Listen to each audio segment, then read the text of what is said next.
എല്ലാവർക്കും നമസ്കാരം. ഈ ലേണിന്റെ മറ്റൊരു അധ്യായത്തിലേക്ക് ഏവർക്കും സ്വാഗതം. ഫയർമാൻ ഡ്രൈവർ പരീക്ഷ വരാൻ പോവുകയാണ്. ഡ്രൈവർ സ്പെഷ്യൽ ടോപ്പിക്കിന്റെ ഭാഗത്തു നിന്നുമുള്ള വളരെ പ്രധാനപ്പെട്ട ചില മോഡൽ ക്വസ്റ്റ്യൻസ് ആണ് ഇന്നത്തെ ഈ വീഡിയോയിൽ നിങ്ങളോട് ഡിസ്കസ് ചെയ്യാൻ പോകുന്നത്. നമ്മുടെ ഡ്രൈവർ സ്പെഷ്യൽ ടോപ്പിക്കിന്റെ ഭാഗത്തു നിന്നും നാലാമത്തെ മെയിൻ ടൈറ്റില് പ്രധാനപ്പെട്ട മോട്ടോർ വാഹന നിയമങ്ങളെ കുറിച്ചും അതുപോലെ തന്നെ മോട്ടോർ വാഹന നിയമങ്ങളുമായിട്ട് ബന്ധപ്പെട്ട കുറ്റകൃത്യങ്ങളെ പറ്റിയും അവയ്ക്കുള്ള ശിക്ഷകളെ പറ്റിയും ഒക്കെ പറയുന്നുണ്ട്. അപ്പോൾ അതുമായിട്ട് ബന്ധപ്പെട്ട വളരെ പ്രധാനപ്പെട്ട ചില മോഡൽ ക്വസ്റ്റ്യൻസ് ആണ് ഇന്ന് നമ്മൾ ഡിസ്കസ് ചെയ്യാൻ പോകുന്നത്. നോക്കിക്കേ, ആദ്യത്തെ ചോദ്യം, മോട്ടോർ വാഹന നിയമത്തിലെ ഏത് സെക്ഷൻ പ്രകാരമാണ് പൊതുനിരത്തുകളിൽ വേഗതാ പരിധി നിശ്ചയിച്ചിട്ടുള്ളത്? അപ്പൊ പൊതുനിരത്തില് വേഗതാ പരിധി നിശ്ചയിച്ചിട്ടുള്ള പ്രധാനപ്പെട്ട മോട്ടോർ വാഹന നിയമം ഏതാണ് എന്ന് ചോദിച്ചാൽ നമ്മൾ പറയും വേഗതാ പരിധിയുമായിട്ട് ബന്ധപ്പെട്ട മോട്ടോർ വാഹന നിയമത്തിലെ സെക്ഷൻ ആണ് സെക്ഷൻ 112. പൊതുനിരത്തുകളിൽ വാഹനങ്ങളുടെ വേഗതാ പരിധിയെ പറ്റി പറയുന്ന മോട്ടോർ വാഹന നിയമത്തിലെ സെക്ഷൻ MV ആക്ടിലെ സെക്ഷൻ ഏതാണെന്ന് ചോദിച്ചാൽ നമ്മൾ പറയും സെക്ഷൻ 112 ആണ് അതെന്ന്. അടുത്ത ചോദ്യം നോക്കുകയെ, രണ്ടാമത്തെ ചോദ്യം, പുതുക്കിയ ഉത്തരവ് പ്രകാരം 6 വരി ദേശീയ പാതയിൽ കാറുകളുടെ പരമാവധി വേഗതാ പരിധി എത്രയാണ്? അപ്പോൾ ഏറ്റവും ലേറ്റസ്റ്റ് ആയിട്ടുള്ള സ്പീഡ് റെഗുലേഷൻസ് അനുസരിച്ച് 6 വരി ദേശീയ പാതയിൽ നോക്കുക, 6 വരി ദേശീയ പാതയിൽ കാറുകളുടെ പരമാവധി വേഗത എന്ന് പറയുന്നത് നമ്മൾ നമ്മുടെ ക്ലാസ്സിൽ ഡിസ്കസ് ചെയ്തിട്ടുണ്ട്. പുതുക്കിയ വേഗതാ പരിധി അനുസരിച്ച് പരമാവധി വേഗത എന്ന് പറയുന്നത് 110 km/h ആണെന്നുള്ളത് ഓർത്തു വെച്ചേക്കണം. പലപ്പോഴും പലർക്കും ഇത് തെറ്റിപ്പോകാൻ സാധ്യതയുണ്ട്. M1 കാറ്റഗറി വാഹനങ്ങൾക്ക് 6 വരി ദേശീയ പാതകളിൽ പരമാവധി വേഗത എന്ന് പറയുന്നത് 110 km/h ആണെന്ന് ഓർത്തു വെച്ചോണം. അടുത്ത ചോദ്യം നോക്കിയേ, മൂന്നാമത്തെ ചോദ്യം, കേരളത്തിലെ എല്ലാ റോഡുകളിലും ഇരുചക്ര വാഹനങ്ങളുടെ പരമാവധി വേഗപരിധി എത്രയായി നിജപ്പെടുത്തിയിരിക്കുന്നു? ഇരുചക്ര വാഹനങ്ങൾ, ബൈക്കുകൾ പരമാവധി വേഗത എത്രയാണെന്ന് ചോദിച്ചാൽ നമ്മൾ പറയുന്നു, നമ്മുടെ ക്ലാസ്സിൽ ഡിസ്കസ് ചെയ്തിട്ടുണ്ട്, 60 km/h ആണ് ഇരുചക്ര വാഹനങ്ങളുടെ പരമാവധി വേഗതയായിട്ട് പറയുന്നത്. ഓർക്കണം, ആദ്യം ആ വേഗത എന്ന് പറയുന്നത് 70 km/h ആയിരുന്നു. പിന്നീട് അപകടങ്ങൾ വർദ്ധിക്കുന്നു എന്നത് കണ്ട് എന്ത് ചെയ്തു? 60 km/h ആയിട്ട് ചുരുക്കിയിട്ടുണ്ടായിരുന്നു. അപ്പൊ നമ്മുടെ ഉത്തരം ഏതാണ്? 60 km/h ആണ്. ഓരോ ഓപ്ഷനും വായിക്കുന്നില്ല, നിങ്ങൾക്ക് പോസ്റ്റ് ചെയ്ത് ഓപ്ഷൻസ് എല്ലാം ചെക്ക് ചെയ്യാവുന്നതാണ്. അതിനൊരു ഓപ്ഷൻ ഉണ്ടായതുകൊണ്ട് മാത്രമാണ് പ്രത്യേകിച്ച് ABCD എന്ന് വായിച്ചു പോകാത്തത്. വളരെ പ്രധാനപ്പെട്ട ചോദ്യങ്ങൾക്ക് നമുക്ക് അങ്ങനെ തന്നെ വായിച്ചു പോകാം. അടുത്ത നാലാമത്തെ ചോദ്യം നോക്കിയേ, സെക്ഷൻ 112 ലംഘിച്ച് അമിത വേഗത്തിൽ വാഹനം ഓടിച്ചാൽ ശിക്ഷാ നടപടികൾ സ്വീകരിക്കുന്നത് ഏത് സെക്ഷൻ പ്രകാരമാണ്? ഇത് നോക്കിക്കേ, രണ്ടും മോട്ടോർ വെഹിക്കിൾ ആക്ടിന്റെ ഭാഗത്തു നിന്നുള്ള ചോദ്യമാണ്. ഇപ്പോ മോട്ടോർ വെഹിക്കിൾ ആക്ടിലെ സെക്ഷൻ 112 വിവിധ വാഹനങ്ങളുടെ വേഗതാ പരിധികളെ പറ്റിയിട്ടാണ് പറയുന്നത്. ഓരോ റോഡുകളിലും വാഹനങ്ങൾ പാലിക്കേണ്ടുന്ന വേഗതാ പരിധികളെ പറ്റി പറയുന്ന മോട്ടോർ വാഹന നിയമത്തിലെ സെക്ഷനാണ് 112. നമ്മളോട് ചോദിച്ചിരിക്കുന്നു, ഒരാൾ 112 ലംഘിക്കുകയാണെങ്കിൽ, മോട്ടോർ വെഹിക്കിൾ ആക്ടിലെ 112 ലംഘിക്കുകയാണെന്നുണ്ടെങ്കിൽ ഏത് സെക്ഷൻ അനുസരിച്ചിട്ടായിരിക്കും അയാൾക്കെതിരെ നടപടി സ്വീകരിക്കുന്നത്? അമിത വേഗത്തിൽ ഒരാൾ വാഹനത്തിൽ സഞ്ചരിക്കുന്നു, അല്ലെങ്കിൽ വാഹനങ്ങളുടെ വേഗതാ പരിധി ഒരു വ്യക്തി ലംഘിച്ചു കഴിഞ്ഞാൽ അയാൾക്കെതിരെ മോട്ടോർ വാഹന നിയമത്തിലെ ഏത് സെക്ഷൻ അനുസരിച്ചിട്ടാണ് കുറ്റങ്ങൾ ചുമത്തുന്നത് അല്ലെങ്കിൽ ശിക്ഷ വിധിക്കുന്നത് എന്നുള്ളതാണ്. ഉത്തരം ഏതാണെന്ന് ചോദിച്ചാൽ മോട്ടോർ വെഹിക്കിൾ ആക്ടിലെ സെക്ഷൻ 183 നോക്കുക, നമ്മുടെ ക്ലാസ്സിൽ പറഞ്ഞതാണ്. മോട്ടോർ വെഹിക്കിൾ ആക്ടിലെ സെക്ഷൻ 183 അമിത വേഗതയിൽ സഞ്ചരിക്കുന്നവർക്കുള്ള ശിക്ഷകളെ പറ്റി പറയുന്നതാണ്. നമ്മുടെ ക്ലാസ്സിൽ വളരെ വ്യക്തമായിട്ട് പറഞ്ഞിട്ടുണ്ട്. എന്റെ ക്ലാസ്സുകൾ കേട്ടോണ്ടിരിക്കുന്നവര് വരുന്ന പോലീസ് ഡ്രൈവർ പരീക്ഷയ്ക്ക് തയ്യാറെടുക്കുവാൻ താല്പര്യപ്പെടുന്നുവെങ്കിൽ ഈ ലേണിൽ പോലീസ് ഡ്രൈവർ പരീക്ഷയ്ക്ക് വേണ്ടിയിട്ടുള്ള സ്പെഷ്യൽ ടോപ്പിക്കിന്റെ എക്സ്ക്ലൂസീവ് ബാച്ച് സജ്ജമായിട്ടുണ്ട്. നിങ്ങൾക്ക് ഇന്ന് തന്നെ താഴെ കാണുന്ന നമ്പറിൽ കോൺടാക്ട് ചെയ്ത് വിവരങ്ങൾ തിരക്കുകയും താല്പര്യമെങ്കിൽ കോഴ്സിന് ജോയിൻ ചെയ്യുകയും ചെയ്യാവുന്നതാണ്. അടുത്ത ചോദ്യം നോക്കാം. അഞ്ചാമത്തെ ചോദ്യം നോക്കുകയും, ഒരു ലൈറ്റ് മോട്ടോർ വെഹിക്കിൾ ആദ്യമായി വേഗപരിധി ലംഘിച്ചാൽ നൽകേണ്ടി വരുന്ന പിഴത്തുക എത്രയാണ്? LMV light motor vehicle over സ്പീഡിലാണെന്നുണ്ടെങ്കിൽ സെക്ഷൻ 183 പ്രകാരം എത്ര രൂപ ഫൈനായിട്ട് ചാർജ് ചെയ്യാം എന്നതാണ് ചോദിച്ചിരിക്കുന്നത്. നമ്മുടെ ക്ലാസ്സിൽ പറഞ്ഞിട്ടുണ്ട്, ഒരു ലൈറ്റ് മോട്ടോർ വെഹിക്കിൾ അതിന്റെ പരിധി ലംഘിക്കുകയാണെങ്കിൽ, വേഗതാ പരിധി ലംഘിക്കുകയാണെങ്കിൽ ആദ്യത്തെ പ്രാവശ്യം 1000 രൂപ മുതൽ 2000 രൂപ വരെ ഫൈൻ ചാർജ് ചെയ്യാമെന്ന് നമ്മുടെ ക്ലാസ്സിൽ പഠിച്ചിട്ടുണ്ട്. ഓർത്തു വെച്ചോണം. അപ്പോൾ ഒരു ലൈറ്റ് മോട്ടോർ വെഹിക്കിൾ ആണ് വേഗതാ പരിധി ലംഘിക്കുന്നതെങ്കിൽ അവർക്ക് നൽകാൻ പറ്റുന്ന പിഴ എന്ന് പറയുന്നത് 1000 മുതൽ 2000 രൂപ വരെ ആദ്യത്തെ തവണ പിഴ നൽകാവുന്നതാണ്. അടുത്ത് നോക്കിയേ, സ്കൂൾ ബസ്സുകൾക്ക് എല്ലാ റോഡുകളിലും അനുവദിച്ചിട്ടുള്ള പരമാവധി വേഗത ശ്രദ്ധിച്ചോണം. എല്ലാ റോഡുകളിലും അനുവദിച്ചിട്ടുള്ള പരമാവധി വേഗത എന്നാണ് ചോദിച്ചിരിക്കുന്നത്. എത്രയാണെന്ന് ചോദിച്ചാൽ നമ്മുടെ ഉത്തരം 50 km/h ആണ്. അപ്പോൾ സ്കൂൾ ബസ്സുകൾക്ക് ഏത് റോഡിലായാലും ശരി പരമാവധി വേഗത എന്ന് പറയുന്നത് എത്രയാണ്? 50 km/h ആണ്. ഓർത്തോണം, ശ്രദ്ധിച്ചോണം, മനസ്സിൽ വെച്ചോണം, മറന്നു പോകരുത്. അടുത്ത ചോദ്യം നോക്കിക്കേ, 7ാമത്തെ ചോദ്യം. നഗര റോഡുകളിൽ എല്ലാത്തരം വാഹനങ്ങൾക്കും ബാധകമായ പൊതുവായ വേഗപരിധി എത്രയാണ്? നോക്കിക്കേ, സിറ്റി റോഡ്സ്, സിറ്റി ലിമിറ്റ്സില്, നഗര പരിധികളില് എല്ലാ വാഹനങ്ങളും പാലിക്കേണ്ട വേഗതാ പരിധി എത്രയാണെന്ന് ചോദിച്ചാൽ നമ്മുടെ ഓപ്ഷൻ സി 50 km/h. മറന്നു പോകരുത്. എല്ലാ നഗരപരിധികളിലും എല്ലാത്തരം വാഹനങ്ങൾക്കും പരമാവധി വേഗത നിശ്ചയിച്ചിരിക്കുന്നത് 50 km/h ആണ്, according to the latest speed regulations. 8ാമത്തെ ചോദ്യം നോക്കുക. അമിത വേഗതയ്ക്ക് പിടിക്കപ്പെട്ടാൽ ഡ്രൈവിംഗ് ലൈസൻസ് എത്ര കാലത്തേക്ക് സസ്പെൻഡ് ചെയ്യാൻ അധികാരമുണ്ട്? നമ്മുടെ ക്ലാസ്സുകളിൽ പലപ്പോഴായിട്ട് നമ്മൾ പഠിച്ചിട്ടുണ്ട് 3 മുതൽ 6 മാസം വരെ. 6 മാസം വരെ, 3 മുതൽ 6 മാസം വരെയാണ്. ഓപ്ഷനിലേക്ക് നോക്കിയേ, 1, 2, 3, 1 വർഷം, 6 മാസം. ഇപ്പൊ ഓപ്ഷൻ കാണുന്ന സമയത്ത് 3 മാസമാണോ 6 മാസമാണോ എന്ന് സംശയമുണ്ടാകും. ഒരു സംശയവും വേണ്ട. ചോദ്യം നോക്കിക്കേ, എത്ര കാലത്തേക്കെന്നാ ചോദിച്ചേക്കുന്നത്? പരമാവധി അളവാണ് അവിടെ. എത്ര കാലത്തേക്കെന്ന് ചോദിച്ചാൽ പരമാവധി, മാക്സിമം 6 മാസത്തേക്ക് നമ്മുടെ ലൈസൻസ് സസ്പെൻഡ് ചെയ്യുവാൻ സാധ്യതയുണ്ട്. അമിത വേഗതയ്ക്ക് നമ്മളെ പിടിക്കുകയാണെന്നുണ്ടെങ്കിൽ നമ്മുടെ ലൈസൻസ് 3 മുതൽ 6 മാസം വരെ, പരമാവധി 6 മാസം വരെ ലൈസൻസ് സസ്പെൻഡ് ചെയ്യുവാൻ സാധ്യതയുണ്ടെന്നുള്ളത് ഓർത്തു വെച്ചോണം. അടുത്തത് നോക്കിക്കേ, അടുത്ത ചോദ്യം, 9ാമത്തെ ചോദ്യം ശ്രദ്ധിച്ചേ. സ്റ്റേറ്റ് ഹൈവേകളിൽ, അതായത് സംസ്ഥാന 4 വരി പാതകളിൽ കാറുകൾക്ക് അനുവദിച്ചിട്ടുള്ള പരമാവധി വേഗത എത്രയാണെന്നാണ് ചോദിച്ചിരിക്കുന്നത്. ഇവിടെ ശ്രദ്ധിക്കണം, ഉത്തരം പലപ്പോഴും തെറ്റിപ്പോവാൻ സാധ്യതയുള്ള ഒരു ചോദ്യമാണിത്. വളരെ പ്രധാനപ്പെട്ട ചോദ്യം, പക്ഷെ ഉത്തരം തെറ്റിപ്പോവാൻ സാധ്യതയുണ്ട്, തെറ്റിക്കുവാൻ സാധ്യതയുണ്ട്. സ്റ്റേറ്റ് ഹൈവേകളിൽ 4 വരി പാതകളിൽ കൃത്യമായ ഡിവൈഡറോട് കൂടിയ, ക്യാരേജ് വേയോട് കൂടിയ 4 ലൈൻ ആണ് ചോദിച്ചിരിക്കുന്നത്. 4 ലൈൻ സ്റ്റേറ്റ് ഹൈവേകളിലെ മാക്സിമം സ്പീഡിനെ പറ്റിയിട്ടാണ് ചോദിച്ചിരിക്കുന്നത്. അതുകൊണ്ടാണ് ഇവിടെ 4 വരി പാത എന്ന് കൃത്യമായിട്ട് അടിവരയിട്ട് പറഞ്ഞിരിക്കുന്നത്. നമ്മുടെ ഉത്തരം വരുന്നത് എത്രയാണ്? ഓപ്ഷൻ സി 90 km/h ആണ് നമ്മുടെ ഉത്തരമായിട്ട് വരുന്നത്. പലപ്പോഴും സംശയം തോന്നാൻ സാധ്യതയുണ്ട്. ഓപ്ഷൻ എയിൽ സംശയം തോന്നാൻ സാധ്യതയുണ്ട്. ഓപ്ഷൻ എ അല്ല, ഉത്തരം വരുന്നത് 90 km/h ആണ്. എങ്ങനെയുള്ള സംസ്ഥാന ഹൈവേകളാണെന്ന് ചോദിച്ചാൽ 4 വരി പാതകളായിട്ടുള്ള സംസ്ഥാന ഹൈവേകളിൽ പരമാവധി വേഗത എന്ന് പറയുന്നത് 90 km/h ആയിരിക്കും. ഓർത്ത് വെച്ചേക്കണേ. അടുത്ത ചോദ്യം നോക്കാം. 10ാമത്തെ ചോദ്യം. അമിത വേഗത്തിന് രണ്ടാമത് പിടിക്കപ്പെട്ടാൽ ഉണ്ടാകാവുന്ന നിയമ നടപടി എന്താണ് എന്നാണ് ചോദിച്ചിരിക്കുന്നത്. നോക്കിയേ, പിഴ നൽകി വിടും, താക്കീത് നൽകും, ലൈസൻസ് റദ്ദാക്കാനോ സസ്പെൻഡ് ചെയ്യാനോ സാധ്യതയുണ്ട്, വാഹനം കണ്ടുകെട്ടാം.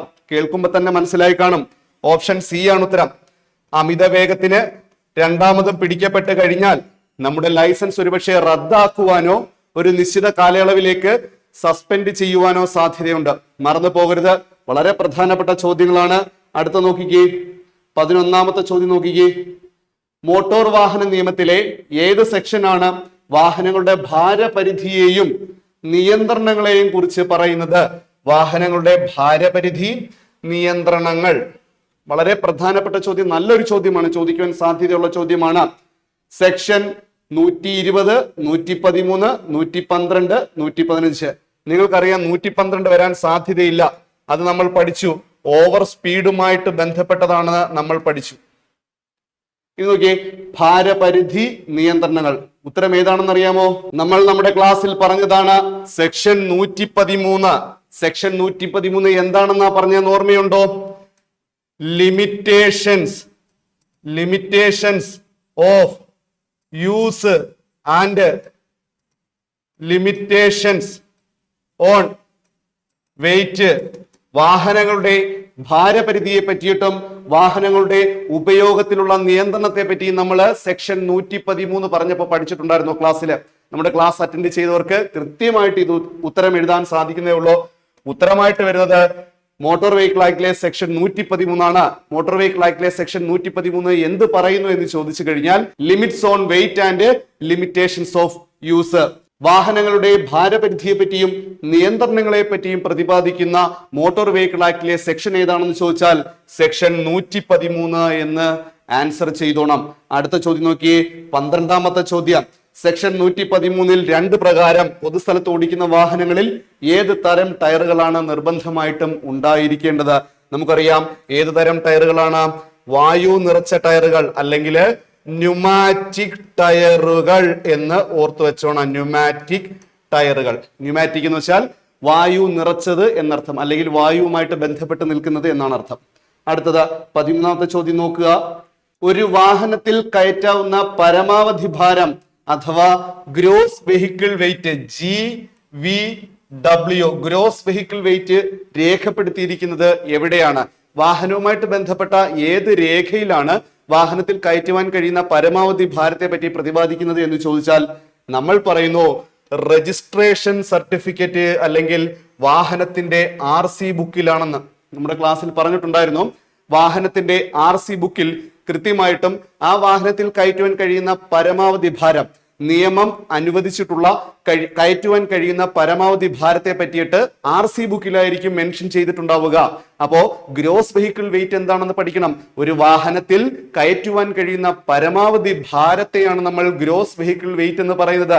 വാഹനത്തിലെ ചരക്കിന്റെ ഭാരം, അതിൽ യാത്രക്കാരുണ്ടെന്നുണ്ടെങ്കിൽ അതിന്റെ ഭാരം, വാഹനത്തിന്റെ ഡ്രൈവർ, കണ്ടക്ടർ അല്ലെങ്കിൽ ക്ലീനർ ആരെങ്കിലും ഉണ്ടെങ്കിൽ അതിന്റെ ഭാരം, ഇന്ധനത്തിന്റെ ഭാരം, ഇതെല്ലാം കൂടി ചേർത്തിട്ട് പറയുന്ന ആകെ പരിധിയെയാണ് ഗ്രോസ് വെഹിക്കിൾ വെയിറ്റ്. വാഹനത്തിൽ കയറ്റുവാൻ കഴിയുന്ന, നിയമം അനുസരിച്ച് വാഹനത്തിൽ കയറ്റുവാൻ കഴിയുന്ന ഏറ്റവും കൂടുതൽ ഭാരത്തെ ഗ്രോസ് വെഹിക്കിൾ വെയിറ്റ് എന്ന് പറയുന്നു. ഓർത്തു വെച്ചോണേ, ഇനി അങ്ങോട്ട് ചോദ്യങ്ങൾ വരുന്നുണ്ട്. സെക്ഷൻ 113 പ്രകാരം വാഹനത്തിൽ അമിതഭാരം കയറ്റിയാൽ ഉത്തരവാദിത്തം ആർക്കായിരിക്കും? വളരെ നല്ലൊരു ചോദ്യമാണ്. ഇപ്പോ സെക്ഷൻ 113 പ്രകാരം വാഹനത്തിൽ അമിതഭാരം കയറ്റുന്നുണ്ട്, വാഹനത്തിൽ ഓവർലോഡിംഗ് ചെയ്യുന്നുണ്ടെങ്കിൽ അതിന്റെ ഉത്തരവാദിത്തം വരുന്നത് ആർക്കായിരിക്കും? ക്ലീനർക്ക് മാത്രം, ഡ്രൈവർക്ക് മാത്രം, വാഹന ഉടമയ്ക്കും ഡ്രൈവർക്കും, ചരക്ക് നൽകിയ ആൾക്ക് മാത്രം.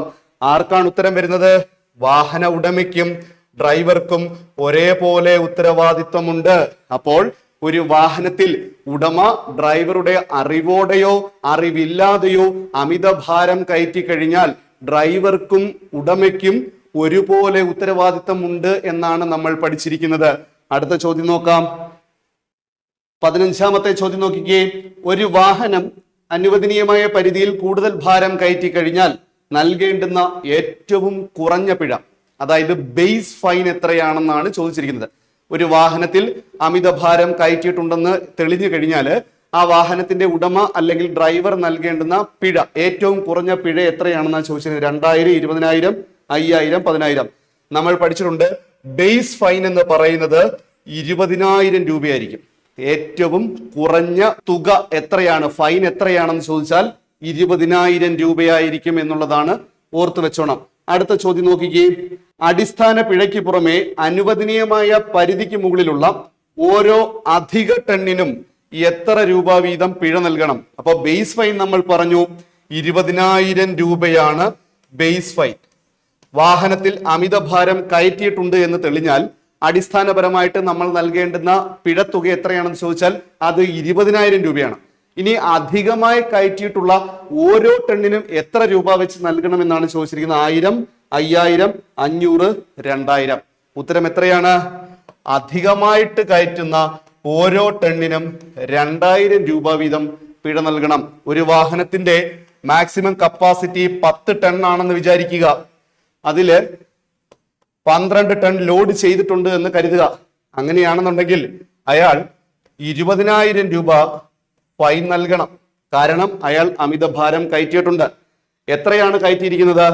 2 ടൺ എക്സ്ട്രാ കയറ്റിയിട്ടുണ്ട്. ഓരോ ടണ്ണിനും 2000 രൂപ വെച്ച് 2 ടണ്ണിനായപ്പോൾ 4000 രൂപ അഡീഷണൽ ഓരോ ടണ്ണിനും നൽകണം. അതായത് ആകെ അയാൾ 24,000 രൂപ ഫൈനായിട്ട് നൽകേണ്ടി വരുമെന്നർത്ഥം. മനസ്സിലായി കാണുമെന്ന് കരുതുന്നു. ഒരു വട്ടം കൂടി പറയാം. ബേസ് ഫൈൻ 20,000 ആണ്. അധികം കയറ്റുന്ന ഓരോ ടണ്ണിനും 2000 രൂപ വെച്ച് ഫൈൻ നൽകേണ്ടി വരും. അങ്ങനെയാണെന്നുണ്ടെങ്കിൽ 2000 ഇൻറ്റു 2 ടൺ അധികം കയറ്റിയിട്ടുണ്ട്. 4000, 20,000, 4000, 24,000 രൂപ മൊത്തത്തിൽ അയാൾ ഫൈൻ നൽകേണ്ടി വരും. സിമ്പിൾ കണക്കാണ്. അടുത്ത നോക്കിക്കേ, 17ാമത്തെ ചോദ്യം. ഭാരപരിധി പരിശോധിക്കുന്നതിനായി വാഹനം നിർത്താനോ തൂക്കി നോക്കാനോ വിസമ്മതിക്കുന്ന ഡ്രൈവർക്ക് ചുമത്താവുന്ന പിഴ എത്രയാണ്? ഇപ്പോ ഭാരം പരിശോധിക്കുന്നതിനായി ബന്ധപ്പെട്ട ഉദ്യോഗസ്ഥർ വാഹനം കൈ കാണിക്കുന്ന സമയത്ത് അയാൾ വാഹനം നിർത്തുവാനോ അല്ലെങ്കിൽ വാഹനത്തിന്റെ ഭാരം തൂക്കി നോക്കുവാൻ സമ്മതിക്കുന്നില്ല എങ്കിൽ ആ സാഹചര്യങ്ങളിൽ ചുമത്താവുന്ന പിഴയെ പറ്റി നമ്മൾ ക്ലാസ്സിൽ പറഞ്ഞായിരുന്നു. അങ്ങനെയുള്ള സാഹചര്യങ്ങളിൽ ചുമത്താവുന്ന പിഴത്തുക 40,000 രൂപയാണ്. പിന്നെ അയാൾ ആ ലോഡുമായിട്ട് പോയിട്ട് പ്രത്യേകിച്ച് കഥയൊന്നുമില്ല. അപ്പോ നോക്കുക, ഒരു വ്യക്തി വാഹനത്തിൽ അമിത ഭാരം കയറ്റിക്കൊണ്ട് പോവുകയാണ്. ബന്ധപ്പെട്ട ഉദ്യോഗസ്ഥർ കൈ കാണിച്ചു, വാഹനം പരിശോധിക്കുവാൻ ആവശ്യപ്പെട്ടു, അയാൾ സമ്മതിക്കുന്നില്ല എങ്കിൽ ആ സാഹചര്യത്തിൽ അയാൾക്ക് കൊടുക്കാൻ പറ്റുന്ന പിഴ 40,000 രൂപയായിരിക്കുമെന്ന് ഓർത്തു വെച്ചേക്കുക. അടുത്ത ചോദ്യം നോക്കിയേ, വളരെ നല്ലൊരു ചോദ്യമാണ്. അൺലാഡൻ വെയിറ്റ് എന്നാൽ എന്ത്? എന്താണ് വാഹനത്തിന്റെ അൺലാഡൻ വെയിറ്റ്? അൺലാഡൻ വെയിറ്റ് നോക്കുക. അൺലാഡൻ വെയിറ്റ് എന്നാൽ എന്ത് നോക്കിയേ. അൺലോഡ് ചെയ്യുക എന്ന് വെച്ചാൽ വാഹനത്തിൽ നിന്നും ലോഡ് ഇറക്കുക എന്നുള്ളതാണ്. ഓർക്കണം, അൺലോഡ് എന്ന് വെച്ചാൽ വാഹനത്തിൽ നിന്നും ലോഡ് ഇറക്കുക. വാഹനത്തിന്റെ ലോഡ് ഇല്ലാത്ത അവസ്ഥയിൽ വാഹനത്തിന്റെ മാത്രം ഭാരത്തെയാണ് നമ്മൾ അൺലാഡൻ വെയിറ്റ് എന്ന് പറയുന്നത്. അൺലാഡൻ എന്ന് പറയുമ്പോൾ അതിനെ കണക്ട് ചെയ്യാനായിട്ട് അൺലോഡ് എന്ന് ഓർക്കുക. അൺലോഡ് ചെയ്ത് കഴിഞ്ഞാൽ വാഹനം മാത്രമേ ഉള്ളൂ, വാഹനത്തിന്റെ മാത്രം ഭാരമേ ഉള്ളൂ. അപ്പോൾ ഈ വാഹനത്തിന്റെ ലോഡ് ഇല്ലാത്ത അവസ്ഥയിൽ ഉള്ള ഭാരത്തെ, യഥാർത്ഥ ഭാരത്തെയാണ് നമ്മൾ അൺലാഡൻ വെയിറ്റ് എന്ന് പറയുന്നത്. നമ്മുടെ ഓപ്ഷനിലേക്ക് വന്നാൽ വാഹനത്തിന്റെ മാത്രം ഭാരമാണ്. ചരക്കില്ലാത്ത അവസ്ഥയിൽ വാഹനത്തിന്റെ മാത്രം ഭാരത്തെ അൺലാഡൻ ഭാരം എന്ന് പറയാം. മനസ്സിലാവുന്നുണ്ടോ? ചരക്കില്ലാത്ത അവസ്ഥയിൽ വാഹനത്തിന്റെ മാത്രം ഭാരത്തെയാണ് അൺലാഡൻ ഭാരം എന്ന് പറയുന്നത്. അടുത്ത ചോദ്യം നോക്കിക്കേ. മോട്ടോർ വാഹന നിയമത്തിലെ ഏത് സെക്ഷൻ പ്രകാരമാണ് ഒരു വാഹനം തൂക്കി നോക്കുവാൻ ഡ്രൈവറോട് നിർദ്ദേശിക്കാൻ ഉദ്യോഗസ്ഥർക്ക് അധികാരമുള്ളത്? അധികാരപ്പെട്ട ഒരു ഉദ്യോഗസ്ഥന് ഒരു വാഹനം അമിതഭാരം കയറ്റിക്കൊണ്ട് വരികയാണെന്ന് ബോധ്യപ്പെട്ടാൽ മോട്ടോർ വാഹന നിയമത്തിലെ ഏത് വകുപ്പ് അനുസരിച്ചിട്ടാണ്, ഏത് സെക്ഷൻ അനുസരിച്ചിട്ടാണ് വാഹനം തൂക്കി നോക്കണമെന്ന് ഡ്രൈവറോട് ആവശ്യപ്പെടാൻ അധികാരം നൽകുന്നത് എന്നാണ് ചോദിച്ചിരിക്കുന്നത്. നമ്മൾ പഠിച്ചിട്ടുണ്ട് മോട്ടോർ വാഹന നിയമത്തിലെ സെക്ഷൻ 114. സെക്ഷൻ 114 ഒരു വാഹനം അമിത ഭാരവുമായിട്ട് കയറ്റി വരികയാണെന്നുണ്ടെങ്കിൽ ബന്ധപ്പെട്ട ഉദ്യോഗസ്ഥർക്ക് ആ വാഹനം തടഞ്ഞു നിർത്തി തൂക്കി നോക്കുവാൻ അധികാരം നൽകുന്നത്. പവർ ടു വെയ്, തൂക്കി നോക്കുവാൻ അധികാരം നൽകുന്നു.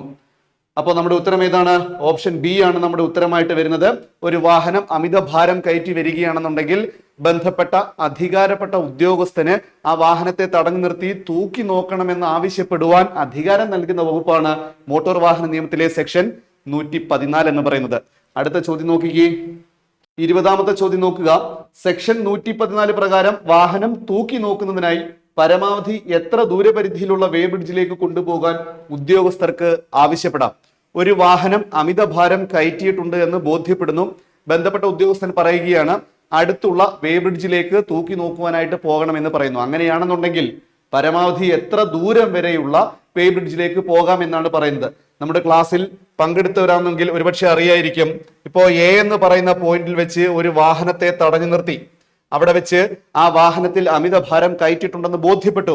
അങ്ങനെയാണെന്നുണ്ടെങ്കിൽ മുന്നോട്ട് ആ വാഹനത്തിന്റെ ലക്ഷ്യസ്ഥാനത്തെ 20 കിലോമീറ്ററിനുള്ളിൽ, വാഹനത്തിന്റെ ലക്ഷ്യസ്ഥാനത്തേക്കുള്ള യാത്രയിൽ 20 കിലോമീറ്ററിനുള്ളിലോ അല്ലെങ്കിൽ ആ വാഹനത്തിന്റെ ലക്ഷ്യസ്ഥാനം ബി ആണെങ്കിൽ അതിന് 10 കിലോമീറ്ററിനുള്ളിലോ നമുക്ക് വാഹനം തൂക്കി നോക്കാം എന്ന് പറയുന്നുണ്ട്. അതായത് നോക്കുകയാണെന്നുണ്ടെങ്കിൽ മൊത്തത്തിൽ 30 കിലോമീറ്റർ ദൂരപരിധിക്കുള്ളിൽ 30 കിലോമീറ്റർ ദൂരപരിധിക്കുള്ളിലാണെങ്കിൽ ആ വാഹനം നമുക്ക് തൂക്കി നോക്കാം എന്ന് പറയുന്നു. നമ്മുടെ ഉത്തരം എന്താണ്? ഓപ്ഷൻ എ 30 കിലോമീറ്റർ ആണ്. അപ്പൊ പരമാവധി ദൂരപരിധി എന്ന് പറയുന്ന ഒരു വാഹനം തൂക്കി നോക്കുന്നതിനായി പരമാവധി ദൂരപരിധി എന്ന് പറയുന്നത് 30 കിലോമീറ്റർ ആണെന്ന് ഓർത്തു വെച്ചോണം. വളരെ നല്ലൊരു ചോദ്യമാണിത്. അടുത്ത ചോദ്യം നോക്കാം. 21ാമത്തെ ചോദ്യം നോക്കിയേ. തിരക്കേറിയ സമയങ്ങളിൽ നഗരപരിധിയിൽ ഭാരമേറിയ ലോറികളുടെ പ്രവേശനം നിയന്ത്രിക്കുന്നത് ഏത് വ്യവസ്ഥയുടെ ഉദാഹരണമാണ്? തിരക്കേറിയ സമയങ്ങളിൽ ഭാരമേറിയ ലോറികളുമായി നഗരങ്ങളിൽ പ്രവേശിക്കുന്നത് മോട്ടോർ വാഹന നിയമത്തിലെ ഏത് വ്യവസ്ഥ അനുസരിച്ചിട്ടാണ്, ഏത് വകുപ്പ് അനുസരിച്ചിട്ടാണ് നിയന്ത്രിക്കുന്നത് എന്ന് ചോദിച്ചാൽ മോട്ടോർ വാഹന നിയമത്തിലെ സെക്ഷൻ 113 അനുസരിച്ചിട്ടാണ് നിയന്ത്രിക്കുന്നത് എന്ന് ആലോചിച്ചോണം. മോട്ടോർ വാഹന നിയമത്തിലെ സെക്ഷൻ 113 അനുസരിച്ചിട്ടാണ് ഈ പറയുന്ന ലോറികളുടെ നിയന്ത്രണം ചില പ്രത്യേക സമയങ്ങളിൽ, തിരക്കേറിയ സമയങ്ങളിൽ നഗരപരിധികളിൽ നിയന്ത്രിക്കുന്നത്. 22ാമത്തെ ചോദ്യം നോക്കുക. RCയിൽ രേഖപ്പെടുത്തിയ പരമാവധി അനുവദനീയമായ ആകെ ഭാരം നോക്കിക്കേ. പരമാവധി അനുവദനീയമായ ആകെ ഭാരം ഏത് പേരിലാണ് അറിയപ്പെടുന്നത്? Unladen weight, gross vehicle weight, net weight, tyre weight. എത്രയാണെന്ന് ചോദിച്ചാൽ അൺലാഡൻ വെയിറ്റ് എന്ന് പറഞ്ഞാൽ നമ്മൾ ആദ്യമേ പറഞ്ഞു, ഒരു വാഹനത്തില് ലോഡ് ഇല്ലാത്ത അവസ്ഥയിൽ വാഹനത്തിന്റെ ഭാരം, വാഹനത്തിന്റെ മാത്രം ഭാരം, ചരക്കില്ലാത്ത അവസ്ഥയിൽ വാഹനത്തിന്റെ മാത്രം ഭാരത്തെയാണ് നമ്മൾ അൺലാഡൻ വെയിറ്റ് എന്ന് പറയുന്നത്. ഓപ്ഷൻ ബി നോക്കിയേ, ഗ്രോസ് വെഹിക്കിൾ വെയിറ്റ്. അപ്പം ഗ്രോസ് വെഹിക്കിൾ വെയിറ്റ് അല്ലെങ്കിൽ GVW. എന്താണ് GVW എന്ന് വെച്ചാല് മറ്റൊന്നുമല്ല, നിയമം മൂലം ഒരു വാഹനത്തിൽ കൊണ്ടുപോകുവാൻ കഴിയുന്ന പരമാവധി ഭാരത്തെയാണ് ഗ്രോസ് വെഹിക്കിൾ വെയിറ്റ് അല്ലെങ്കിൽ GVW എന്ന് പറയുന്നത്. GVW ഗ്രോസ് വെഹിക്കിൾ വെയിറ്റ് എവിടെയാണ് രേഖപ്പെടുത്തിയിരിക്കുന്നത്? നമ്മൾ കഴിഞ്ഞൊരു ചോദ്യത്തിൽ പറഞ്ഞിട്ടുണ്ടായിരുന്നു.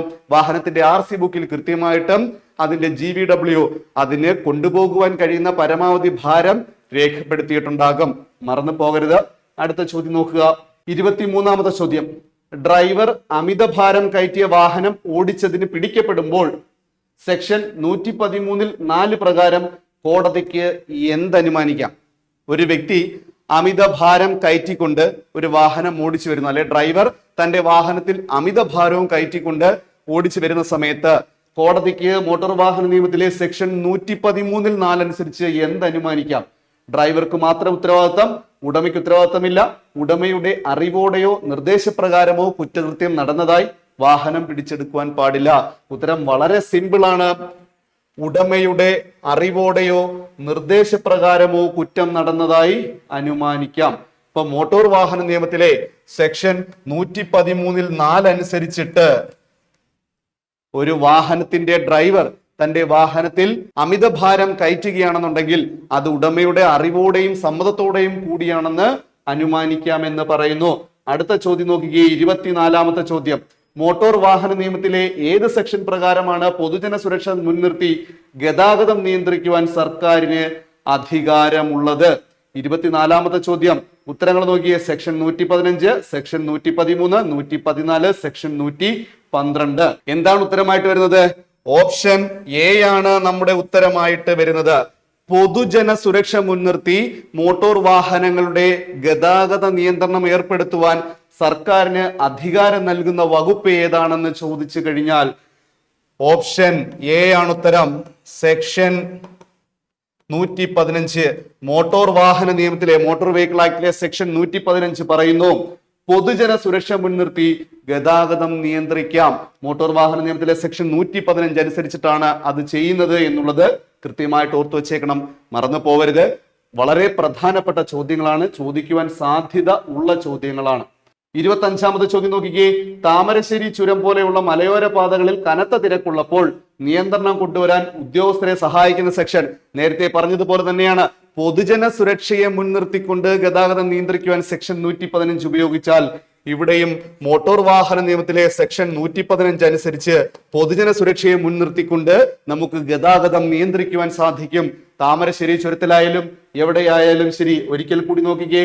മലയോര പാതകളിൽ കണ്ടോ, മലയോര പാതകളിൽ കനത്ത തിരക്കുള്ളപ്പോൾ ഗതാഗതം നിയന്ത്രിക്കുവാൻ സഹായിക്കുന്നത് മോട്ടോർ വാഹന നിയമത്തിലെ സെക്ഷൻ 115 ആണ്. എന്തിനെ അടിസ്ഥാനപ്പെടുത്തിക്കൊണ്ടാണെന്ന് ചോദിച്ചാൽ പൊതുജന സുരക്ഷയാണ് അവിടെ മുൻതൂക്കം നൽകുന്നത്. 26ാമത്തെ ചോദ്യം നോക്കിയേ. താഴെ പറയുന്നവയിൽ വകുപ്പ് 130 ഇളവുകൾക്ക് പൂർണ്ണമായി ബാധകമല്ലാത്തതേത്? Driving licence, insurance certificate, transport വാഹനങ്ങളുടെ ഫിറ്റ്നസ് സർട്ടിഫിക്കറ്റ്, സീസ് ചെയ്ത ലൈസൻസിന്റെ രസീത്. ഓപ്ഷൻ വരുന്നത് ഓപ്ഷൻ സി ആണ്, ട്രാൻസ്പോർട്ട് വാഹനങ്ങളുടെ ഫിറ്റ്നസ് സർട്ടിഫിക്കറ്റ്. യാതൊരു തരത്തിലുള്ള ഇളവുകൾ നൽകുവാൻ സാധിക്കാത്ത രേഖയാണ് എന്തെന്ന് പറയുന്നത്, ട്രാൻസ്പോർട്ട് വാഹനങ്ങളുടെ ഫിറ്റ്നസ് സർട്ടിഫിക്കറ്റ് എന്നുള്ളത് ഓർത്ത് വെച്ചോണം. അടുത്ത ചോദ്യം 27ാമത്തെ ചോദ്യം നോക്കിക്കേ. രേഖകൾ 15 ദിവസത്തിനുള്ളിൽ അയക്കുമ്പോൾ ഡ്യൂലി അറ്റസ്റ്റഡ് എന്നതുകൊണ്ട് അർത്ഥമാക്കുന്നത് എന്ത്? നമുക്കറിയാം, നമ്മുടെ കയ്യില് മോട്ടോർ വാഹനവുമായിട്ട് ബന്ധപ്പെട്ട രേഖകൾ ഇല്ല എന്നുണ്ടെങ്കിൽ 15 ദിവസത്തിനകം ബന്ധപ്പെട്ട ഉദ്യോഗസ്ഥന് അയച്ചു കൊടുത്താൽ മതി. 15 ദിവസത്തിനകം അയച്ചു കൊടുക്കുന്ന സമയത്ത് ആ രേഖകളുടെ പകർപ്പിൽ ഡ്യൂലി അറ്റസ്റ്റഡ് എന്ന് നമ്മൾ എഴുതാറുണ്ട്. എന്താണത് അർത്ഥമാക്കുന്നത് എന്നാണ് ചോദ്യം. രേഖ ലാമിനേഷൻ ചെയ്യുക, കേൾക്കുമ്പോൾ തന്നെ അറിയാം അല്ല എന്നുള്ളത്. യഥാർത്ഥ രേഖയാണെന്ന് സാക്ഷ്യപ്പെടുത്തുക, രേഖയിൽ ചിത്രം വരയ്ക്കുക, തെറ്റ്. വെറുതെ ഒപ്പിടുക, രണ്ട് ഓപ്ഷനാണ്. യഥാർത്ഥ രേഖയാണെന്ന് സാക്ഷ്യപ്പെടുത്തുക, വെറുതെ ഒപ്പിടുക. ഓപ്ഷൻ ബി ആണ് ഉത്തരമായിട്ട് വരുന്നത്. യഥാർത്ഥ രേഖയാണെന്ന് സാക്ഷ്യപ്പെടുത്തുവാൻ വേണ്ടിയിട്ടാണ് നമ്മൾ അതിൽ ഡ്യൂലി അറ്റസ്റ്റഡ് എന്ന് ചേർക്കുന്നത്. അടുത്ത ചോദ്യം നോക്കിയേ, 28ാമത്തെ ചോദ്യം. വകുപ്പ് 131 പ്രകാരം ഒരു ഡ്രൈവർ ഏത് സാഹചര്യത്തിലാണ് അതീവ ജാഗ്രത പാലിക്കേണ്ടുന്നത്? മോട്ടോർ വാഹന നിയമത്തിലെ സെക്ഷൻ 131 എന്താണെന്ന് നമ്മൾ പഠിച്ചിട്ടുണ്ട്. ഓപ്ഷൻസ് ഒന്ന് നോക്കിക്കേ. ഗേറ്റോ വാച്ചറോ ഇല്ലാത്ത റെയിൽവേ ക്രോസുകളിൽ, സ്കൂൾ സോണുകളിൽ, ട്രാഫിക് സിഗ്നലുകളിൽ, ഹോസ്പിറ്റലുകൾക്ക് മുന്നിൽ. നമ്മളെ തെറ്റിക്കും. പ്രത്യേകം എടുത്തു പറഞ്ഞിട്ടുണ്ട്. ആൻസറിലേക്കുള്ള കീ തന്നിട്ടുണ്ട്. Section 131, duty of A driver. ഒരു ഡ്രൈവറുടെ ഉത്തരവാദിത്വം എവിടെ? അൺഗാർഡഡ് റെയിൽവേ ക്രോസിംഗ് എന്ന് വെച്ചാൽ എന്താണ്? കാവൽക്കാരനില്ലാത്ത ലെവൽ ക്രോസുകളിൽ ഒരു ഡ്രൈവർക്കുണ്ടാകേണ്ടുന്ന ഉത്തരവാദിത്വത്തെ പറ്റിയിട്ട് മോട്ടോർ വാഹന നിയമത്തിലെ സെക്ഷൻ 131 വളരെ വ്യക്തമായിട്ട് പറയുന്നുണ്ട്. മോട്ടോർ വാഹന നിയമത്തിലെ സെക്ഷൻ 131 പറയുന്നു, ഒരു വാഹനത്തിന്റെ ഡ്രൈവർ കാവൽക്കാരനില്ലാത്ത ലെവൽ ക്രോസിന് മുന്നിലേക്ക് എത്തുമ്പോഴേക്കും വളരെ ശ്രദ്ധിച്ചു വേണം വാഹനം മുന്നോട്ട് കൊണ്ടുപോകുവാനായിട്ട്. ലെവൽ ക്രോസിങ്ങിന് തൊട്ട് മുമ്പായിട്ട് വാഹനം നിർത്തുക. വാഹനത്തിൽ നിന്നും ഡ്രൈവറോ അറ്റൻഡറോ ക്ലീനറോ അല്ലെങ്കിൽ പാസഞ്ചറോ ഇറങ്ങി ഇരുവശത്തു നിന്നും ട്രെയിൻ വരുന്നില്ല എന്ന് ഉറപ്പുവരുത്തിക്കൊണ്ട് വാഹനം സുരക്ഷിതമായി മുന്നോട്ട് പോവുക. അപ്പോ എന്താണ് മോട്ടോർ വാഹന നിയമത്തിലെ സെക്ഷൻ 131 പ്രകാരം എവിടെയാണ് ഡ്രൈവർ അതീവ ജാഗ്രത പുലർത്തേണ്ടതെന്ന് ചോദിച്ചാൽ ഗേറ്റോ വാച്ചറോ ഇല്ലാത്ത ലെവൽ ക്രോസുകളിൽ. മനസ്സിലായോ? നല്ലൊരു ചോദ്യമാണിത്. അടുത്ത ചോദ്യം പോന്നു. 29ാമത്തെ ചോദ്യം നോക്കിക്കേ. വകുപ്പ് 131 പ്രധാനമായും ലക്ഷ്യം വെക്കുന്നത് ആരെയാണ് വകുപ്പ് 131 ലക്ഷ്യം വെക്കുന്നത്? നോക്കിക്കേ. യാത്രക്കാരെ മാത്രം, റെയിൽവേ സ്റ്റേഷൻ മാസ്റ്റർമാരെ, മോട്ടോർ വാഹന ഡ്രൈവർമാരെ, ട്രെയിൻ ഡ്രൈവർമാരെ. ആരെയാണ്? ഡ്രൈവർമാരെയാണ്. ഏത് ഡ്രൈവർമാരെയാണെന്ന് ചോദിച്ചാൽ മോട്ടോർ വാഹനത്തിന്റെ ഡ്രൈവർമാരെ ആയിരിക്കും വകുപ്പ് 131 ലക്ഷ്യം വെക്കുന്നത്. ഡ്യൂട്ടി ഓഫ് എ ഡ്രൈവർ എന്നാണ് പറഞ്ഞിരിക്കുന്നത്. ഡ്രൈവറുടെ ഉത്തരവാദിത്വം. ഏത് ഡ്രൈവറുടെ? ഒരു വാഹനം ലെവൽ ക്രോസിൽ എത്തുമ്പോൾ. അപ്പോ വാഹനം ഓടിക്കുന്ന ഡ്രൈവർ, മോട്ടോർ വാഹനത്തിന്റെ ഡ്രൈവറെയാണ് ഉദ്ദേശിച്ചിരിക്കുന്നത് എന്ന് മനസ്സിലാക്കുക. 30ാമത്തെ ചോദ്യം നോക്കിക്കേ. വാഹനം നിർത്താനുള്ള നിർദ്ദേശം നൽകാൻ അധികാരമില്ലാത്തത് ആർക്കാണ്? മൃഗങ്ങളെ നയിക്കുന്ന വ്യക്തി, സാധാരണക്കാരായ യാത്രക്കാർ, മോട്ടോർ വാഹന വകുപ്പ് ഉദ്യോഗസ്ഥൻ, യൂണിഫോമിലുള്ള പോലീസ് ഉദ്യോഗസ്ഥൻ. SI റാങ്കിൽ കുറയാത്ത യൂണിഫോം ധരിച്ച ഒരു പോലീസ് ഉദ്യോഗസ്ഥൻ കൈ കാണിച്ചാൽ നിർബന്ധമായും വാഹനം നിർത്തേണ്ടി വരും. അടുത്തത് മൊട്ടോർ വാഹന ഉദ്യോഗസ്ഥൻ കൈ കാണിച്ചാൽ നിർബന്ധമായിട്ട് നിർത്തേണ്ടി വരും. നോക്കിക്കേ, ഓപ്ഷൻ എ നോക്കിയേ. മൃഗങ്ങളെ നയിക്കുന്ന വ്യക്തി തന്റെ മൃഗങ്ങളുമായിട്ട് റോഡ് ക്രോസ് ചെയ്യുന്ന സമയത്ത് വാഹനങ്ങൾ വരുന്നുണ്ടെങ്കിൽ ആ വാഹനം നിർത്തുവാനായിട്ട് അദ്ദേഹത്തിന് ആവശ്യപ്പെടാം. എന്തുകൊണ്ടാണെന്ന് ചോദിച്ചാൽ ആ വാഹനത്തിന്റെ ശബ്ദമോ വാഹനത്തിന്റെ ഹോണടിയോ കേട്ട് തന്റെ മൃഗങ്ങൾ പരിഭ്രാന്തരായി ഓടി അപകടം വരുത്തുവാതിരിക്കുവാൻ വേണ്ടിയിട്ടാണ് അങ്ങനെ ഒരു പ്രിവിലേജ് അവിടെ നൽകിയിരിക്കുന്നത്. പക്ഷേ സാധാരണക്കാരായ യാത്രക്കാർക്ക് അത്തരമൊരു പ്രിവിലേജ് നൽകിയിട്ടില്ല. നമ്മുടെ ഉത്തരം എന്താണ്? ഓപ്ഷൻ ബി ആണ് നമ്മുടെ ഉത്തരമായിട്ട് വരുന്നത്. അപ്പോ നോക്കിക്കേ, സാധാരണക്കാരായിട്ടുള്ള യാത്രക്കാർക്ക് വാഹനം കൈ കാണിച്ച് നിർത്തുവാനുള്ള നിർദ്ദേശം നൽകുവാൻ സാധിക്കില്ല. സിഗ്നൽ നൽകി വാഹനം നിർത്തുവാൻ കഴിയില്ല എന്നാണ് പറയുന്നത്. മോട്ടോർ വാഹന നിയമവുമായിട്ട് ബന്ധപ്പെട്ട് വളരെ പ്രധാനപ്പെട്ട ചില ചോദ്യങ്ങളാണ്. പരീക്ഷയ്ക്ക് സ്ഥിരമായിട്ട് ആവർത്തിച്ച് ചോദിച്ചുകൊണ്ടിരിക്കുന്ന ചില ചോദ്യങ്ങളും ഇതിൽ ഉൾപ്പെടുത്തിയിട്ടുണ്ട്. എല്ലാവരും നന്നായിട്ട് വരുന്ന ഫയർമാൻ ഡ്രൈവർ പരീക്ഷയ്ക്ക് വേണ്ടി തയ്യാറെടുക്കുക. നിങ്ങൾക്ക് പോലീസ് ഡ്രൈവർ പരീക്ഷയ്ക്ക് വേണ്ടി തയ്യാറെടുക്കുവാൻ താല്പര്യമുണ്ട്, 50 മാർക്കിന്റെ സ്പെഷ്യൽ ടോപ്പിക് ക്ലാസ്സുകൾ നിങ്ങൾ അന്വേഷിക്കുന്നുണ്ടെങ്കിൽ ഈ ലേണിൽ സ്പെഷ്യൽ ടോപ്പിക്കിന്റെ ക്ലാസ്സുകൾ സജ്ജമാണ്. നിങ്ങൾക്ക് തീർച്ചയായിട്ടും പർച്ചേസ് ചെയ്യാനുള്ള ഒരു അവസരം അവിടെ ഉണ്ടായിരിക്കുന്നതാണ്. അപ്പോൾ ക്ലാസ്സുകൾ ചെക്ക്ഔട്ട് ചെയ്യാൻ നമ്മുടെ ആപ്ലിക്കേഷൻ ലിങ്ക് യൂസ് ചെയ്യുക. യൂട്യൂബ് ക്ലാസ്സുകൾ, പഴയ ക്ലാസ്സുകൾ കണ്ടു നോക്കുക. അതുപോലെ തന്നെ പരീക്ഷയ്ക്ക് വേണ്ടി നന്നായിട്ട് തയ്യാറെടുക്കുക. എല്ലാവർക്കും വിജയാശംസകൾ.